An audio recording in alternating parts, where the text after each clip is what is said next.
আসসালামু আলাইকুম ওয়া রাহমাতুল্লাহি ওয়া বারাকাতুহু। সম্মানিত হাজিরিন,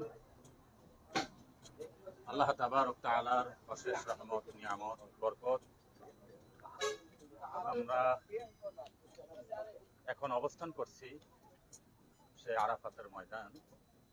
যদিও আমাদের ওমরার কাজের মধ্যে আরাফাতের ময়দানের কোনো সাবজেক্ট নাই, কিন্তু আমরা কাফেলা নিয়ে জিয়ারায় বের হচ্ছি। তো জিয়ারা বের হতে গিয়া আমরা অনেকটাই দুর্বল হয়ে গেছি, পাহাড় পর্বতের রাস্তা। তো আরাফাতের ময়দানে আমরা আসছি। এই জায়গাটাতে অনেক কঠিন একটা জায়গা। এই জায়গাতে আসলেই আসলে মন মানসিকতার পরিবর্তন হয়ে যায়।